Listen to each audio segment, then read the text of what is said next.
আসসালামু আলাইকুম। দেশ বিদেশ টিভি থেকে হুসেন বলছি। আমার চ্যানেলে সবাইকে স্বাগত।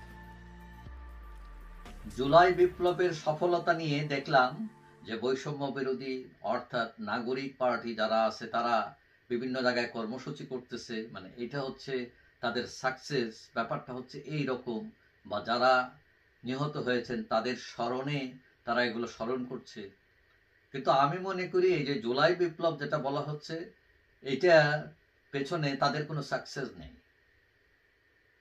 এই জুলাই বিপ্লব যদি সফল হয়ে থাকে, সেই সফলতার পিছনে কিন্তু আওয়ামী লীগই তাদেরকে সফল করার পিছনে কাজ করেছে। আওয়ামী লীগ এখন আওয়ামী লীগ যদি আজকে সমালোচনা করে নিজেদের কাজের মূল্যায়ন করে, তাহলে কি দেখবে? মানে জুলাই সফল হলো কেন? মুক্তিযুদ্ধের পক্ষের শক্তি পরাজিত হলো কেন? এর মূল কারণ হলো আওয়ামী লীগ। বৈষম্য বিরোধী না। বৈষম্য বিরোধী তারা হলো জাস্ট সেলিব্রেট করেছে, তারা জাস্ট সিম্বলিক ছিল, কিন্তু মূল শক্তি মূল উপকরণ জুগিয়েছে কিন্তু আওয়ামী লীগের পিছনে। এখন আপনি বলবেন কিভাবে? তো আপনি একটু আগে থেকে আসেন। বঙ্গবন্ধু হত্যার পেছনে ষড়যন্ত্রী কারা ছিল? আওয়ামী লীগ লোকজনই ছিল। খন্দকার মুস্তাক ছিল। এবং বঙ্গবন্ধুর দোষ কি ছিল? তার দোষ ছিল তিনি সবাইকে বিশ্বাস করে ফেলতেন, এবং একই কায়দায় একই ফাঁদে পা দিয়েছেন শেখ হাসিনা অন্ধভাবে বিশ্বাস করেছেন কিছু মানুষকে, তার দলের কিছু লোককে। সে কারণে তিনি নিজেই নিজের কবর খুঁড়েছেন। এখন দ্বিতীয়ত, বঙ্গবন্ধুর মতো তিনিও অতিমাত্রায়, শেখ হাসিনা অতিমাত্রায় আত্মবিশ্বাসী হয়ে উঠেছিলেন। বঙ্গবন্ধু যেরকম মনে করতেন যে আমাকে কে হত্যা করবে, মানে আমার প্রোটোকল লাগবে না, এই পুলিশ জন লাগবে না, এরকম মনে করতেন। মানে সব আমার লোক, মানে অতি আত্মবিশ্বাসী। শেখ হাসিনার ব্যাপারটা হয়ে গেছিল সেরকম। দলের নির্ভরশীল ত্যাগী মানুষদের রেখে তিনি আত্মবিশ্বাসী হলেন কাদের উপর?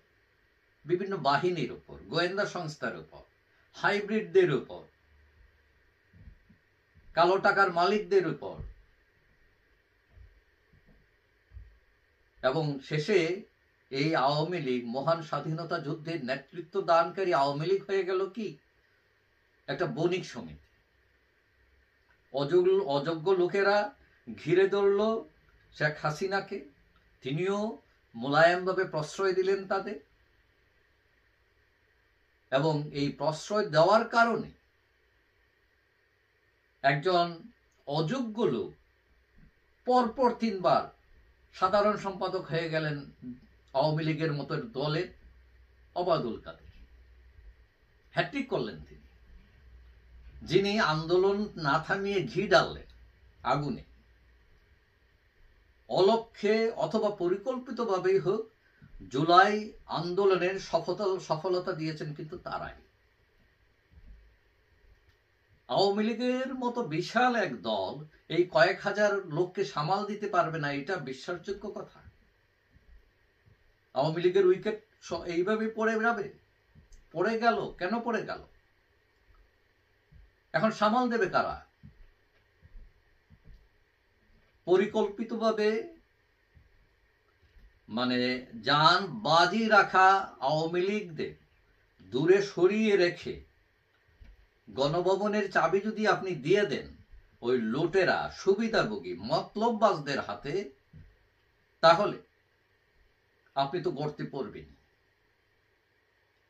ত্যাগী সৎ কর্মীদের সাথে এইভাবে আস্তে আস্তে দূরত্ব বেড়ে গেল শেখ হাসিনার। তিনি দাঁড়িয়ে থাকলেন একটা চূড়াবালির উপর। এখন রাজ্যের যত দায়িত্ব আছে শেখ হাসিনার উপর দিয়ে লুটেরা আওয়ামী লীগাররা নাকে তেল দিয়ে ঘুমাইছে। আর সেই সুযোগে কাম সাইরা ফেলছে ওই জুলাই বিপ্লবের পেছনের ষড়যন্ত্রকারীরা। তারা সফল হয়ে গেল, ফাঁকা মাঠে গোল দিয়ে দিল। পেছনে কিন্তু আওয়ামী লীগ।